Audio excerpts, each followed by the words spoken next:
வணக்கங்க.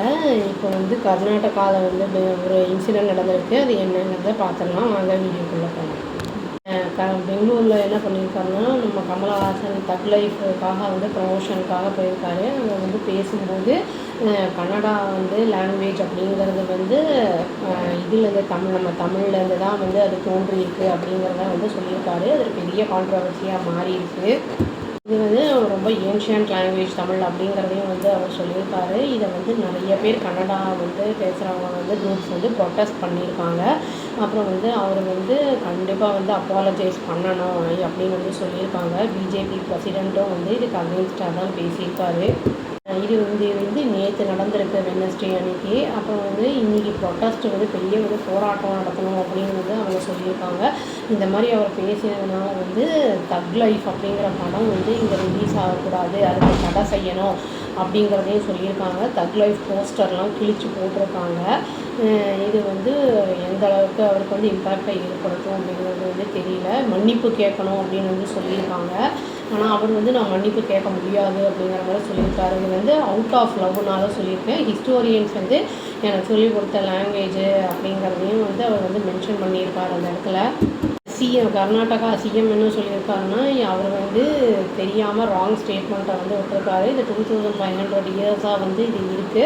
இந்த இந்தியா மட்டும் இல்லாமல் இங்கே உலகத்தில் நிறைய பேர் கன்னடா பேசுகிறவங்க இருக்காங்க.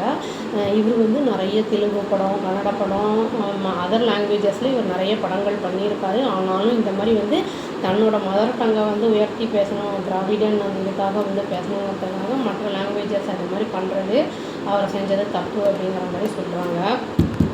கன்னடா பேசுகிற 6.5 கோடி மக்களை இன்சல்ட் பண்ணியிருக்காரு. அப்படி இதனால் கண்டிப்பாக அவர் அப்பாலஜைஸ் பண்ணியே ஆகணும், எல்லோரும் முன்னாடியும் ப்ரெஸ் மீட்டும் வைக்கணும் அப்படிங்கிற மாதிரி சொல்லியிருக்காங்க. கிளாரிஃபிகேஷனும் கொடுக்கணும், அவர் எதனால் அப்படி பண்ணார் அப்படிங்கிறதையும் அதை கிளாரிஃபிகேஷன் கொடுக்கணும் அப்படிங்கிறத சொல்லியிருக்காங்க.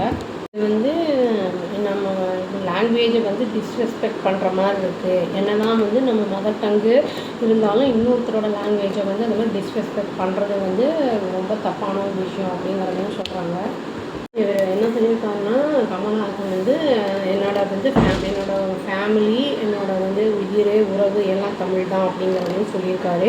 சிவராஜ்குமார் கூட ஒன்றா அவர் ஆக்டர் சிவராஜ்குமாரோட ஸ்டேஜில் ஒன்றா இருக்கும்போது அவர் என்னோட கூட என்னோட பிரதர் ஃபேமிலியில் இருக்கிறவங்க இன்னொரு ஸ்டேட்டில் இருக்கார் அவர் அப்படிங்கிற மாதிரி சிவராஜ்குமாரை மென்ஷன் பண்ணியிருக்காரு. அந்த டைமில் தான் இவர் சொல்லியிருக்காரு, இந்த மாதிரி தமிழ்லேருந்து தான் கன்னடா லாங்குவேஜ் தோன்றியிருக்கு அப்படிங்கிறத சொல்லியிருக்காரு. இன்க்ளூட் பண்ணியிருக்காரு இந்த சென்டென்ஸ். அவர் டிமிசியை விட்டு அவர் உடனே வெளியேறிட்டார். அதாவது அந்த கர்நாடகா ரக்ஷினா வேதிக்கை அப்படிங்கிற இது அவங்க ஆளுங்க வரத்துக்குள்ளே அவர் வெளியேறிட்டார். ஒரு விஷயம் என்ன சொல்லியிருக்காங்கன்னா, பிரவீன் ஷெட்டி அப்படிங்கிற பிரசிடென்ட் ஆஃப் கர்நாடகா என்ன சொல்லியிருக்காருன்னா, நீங்கள் பிஸ்னஸ் பண்ணணும், இல்லாட்டி சினிமாவில் தான் நடிக்கணும் அப்படின்னா கர்நாடகாவில் இங்கே ஓடணும் உங்கள் படம் அப்படின்னு சொன்னால் நீங்கள் இது மாதிரி கன்னடாவை இன்சல்ட் பண்ணுறதெல்லாம் ஸ்டாப் பண்ணணும், அதேமாதிரி அப்பாலஜைஸ் பண்ணணும் அப்படிங்கிறதையும் திரும்பி சொல்லியிருக்காங்க. இது இங்கே ப்ரொமோட் பண்ணுறதுக்காக தான் வந்திருக்கீங்க, அதை மட்டும் பண்ணிட்டு போங்க அப்படிங்கிற மாதிரி அவர் பேசியிருக்காரு. இனிமேல் தான் அவர் அப்பாலஜைஸ் பண்ணுவாரா என்னன்னு தெரியும், பார்க்கலாங்க, வெயிட் பண்ணி பார்க்கலாம். அவ்வளோதான். Thank you. Please do like, share and subscribe our channel and click the all option and tap the bell icon. Thank you.